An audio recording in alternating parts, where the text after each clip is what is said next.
Wow, she looks just like me. What a miracle. Well, it was a miracle. According to author Stephen J. Betchman in an article published by Psychology Today on April 3rd, 2011, he did find it a miracle as he watched his oldest daughter play on the playground, almost crying.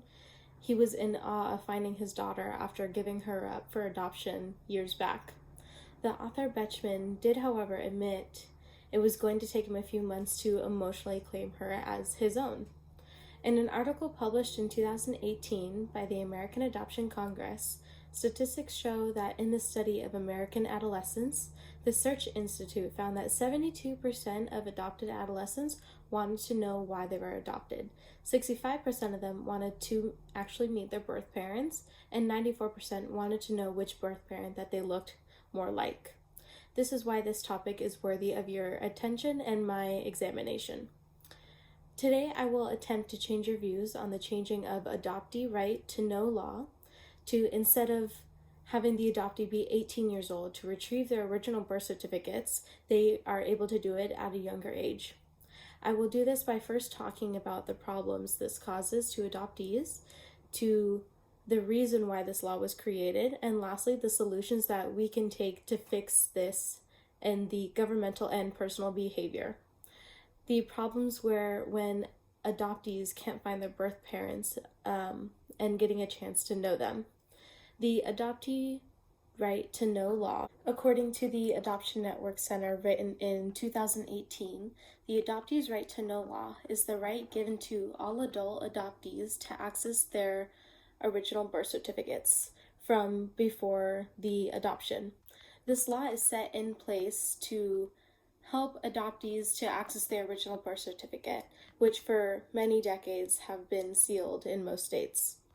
Of course, in closed adoptions, the original birth certificate becomes relinquished to the adoptee, and the new birth certificate claims the adopted parents to become the only and sole parents of the child that they adopted.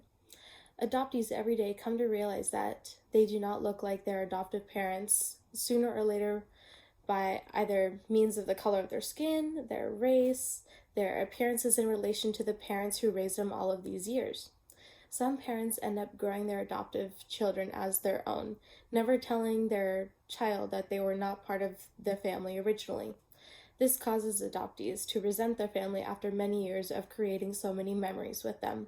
It causes problems emotionally with the family, stated by the Adoption Network Law Center in 2018. Adoptive parents always argue that even if they did not give birth to their child, it does not mean that they were never the child's parents in the manner of raising them or taking care of them or even loving them from the moment that they had made them a part of their home and family, and maybe even slightly before knowing that their child was officially going to be theirs. So now that I've talked to you about the problem of the adoptee right to know law, let us take a look at the causes of this law based on the creation and the necessity of it. So why was this law created in the first place? Some birth parents would rather have their privacy instead of publishing it to the public state. And according to Andriola, Tom, in an article published on May 7, 2016 by Adoption.com, this law was also created to prevent their birth children to come and find out whenever they wanted to. It also took into consideration over emotional matters, whereas once the birth parents give up their child, their adoptive parents never wanted any heartbreak if their child were to ever run away and be with their original birth parents. So why is it necessary to have this law changed? No matter if we were adopted by international or domestic means, we have the civil rights to know where we originally came from, who we were in the past, and where we were originated from as well. Many adoptees would like to know about any illnesses that they may come to inherit. They would like to know any quirks in their health that they may have to live with, and they can help live with it or fight against it, also giving them the necessary steps to help overcome it or avoid it altogether if they were to know the mental and health issues of their original birth parents. So now that I've talked about and looked at the cause of why this law was created and why it should be changed, let us now find out how we can solve this issue. So how can we fix it? The first way we can fix it is by governmental action. According to Shane Hall in an article written on September 29, 2017, published on Classroom, we can all call our legislators and propose this as a major problem. You should not have to be 18 years old to be able to retrieve your original birth certificate, but rather whenever you wanted to know. Just because the legal age 18 classifies one as an adult, it does not mean it will cause problems for both families, rather if they were in their early teens from 14 to 17 years of age. Calling our representatives in their state offices or even in offices in Washington, D.C.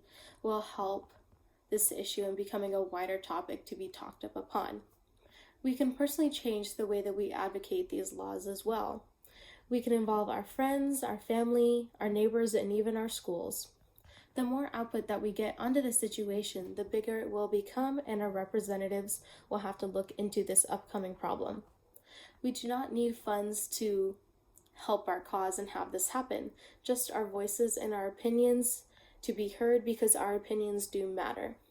As I stated before, 65% of the adoptees do want to know their birth parents, which is a majority of the group.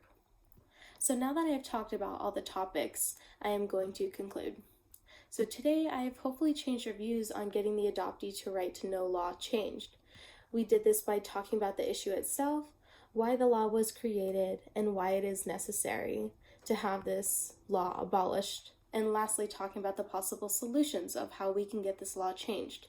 So don't forget where you come from, your backgrounds, and even if someone is not like you, they are still family. And like Stitch says in Lilo and Stitch, Ohana means family, and family means nobody gets left behind or forgotten. Thank you.